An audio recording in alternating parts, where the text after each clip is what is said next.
Why night makes small problems seem huge. Have you ever noticed this strange thing? A problem that felt small during the day suddenly feels overwhelming at night. A single message. An awkward moment. A decision you postponed. At night, it feels heavier. Louder. Harder to escape. But here's the unsettling question. Is the problem actually bigger, or is your mind changing after sunset?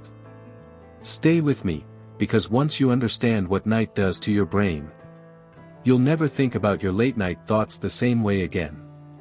The nighttime mind shift. During the day, your brain is busy. Light, movement, people, noise, these keep your mind grounded in the present. But at night, all of that disappears. No distractions. No urgency. Just silence. And when silence arrives, the brain turns inward. Psychologists call this cognitive inward focus. A state where your mind stops reacting to the world and starts replaying your thoughts instead. This is when small worries stop being background noise and move to center stage. Why problems feel bigger in the dark. At night, your brain loses something crucial: context. In daylight, problems are balanced by reality. You see solutions, timelines, people, and options. At night, context fades. What remains is emotion. And emotions don't measure size accurately. A small regret feels permanent. A minor mistake feels life-changing. An unanswered question feels like a threat. This is why your brain starts asking dangerous questions like, what if I ruin everything? What if I never fix this? What if this is who I really am? Night turns what if into what now. The role of fatigue. There's another silent factor at work: mental exhaustion. By night, your brain is tired. And a tired brain cannot regulate emotions properly. Research shows that fatigue weakens the prefrontal cortex, the part of your brain responsible for logic and perspective.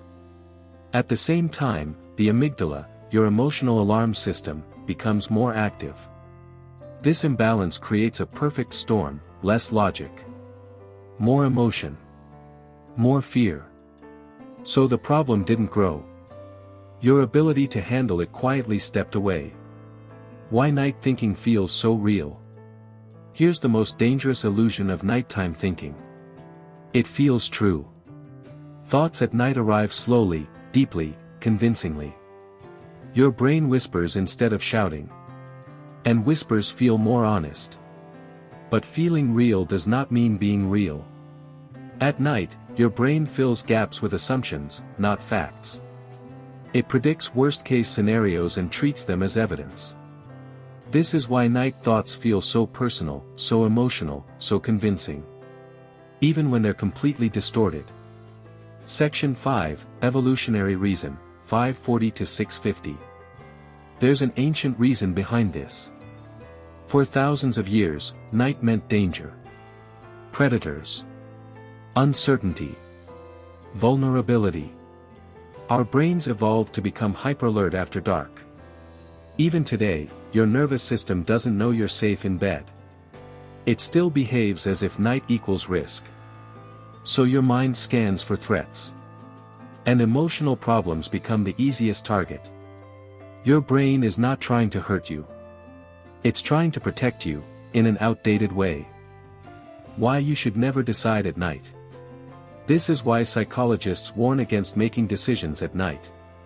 Night is for processing, not deciding. Promises made at night feel urgent. Conclusions made at night feel final. Self-judgments made at night feel permanent. But by morning, perspective returns. Light restores balance. What felt unbearable at 2 a.m. often feels manageable at 9 a.m. What to do when night thoughts attack. When night magnifies your problems, remember this simple rule. Do not argue with your thoughts. Delay them. Tell yourself, not now. I'll think about this tomorrow. Write the thought down if you must. Externalize it.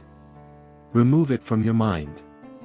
And remind yourself, if it feels huge at night, it probably isn't.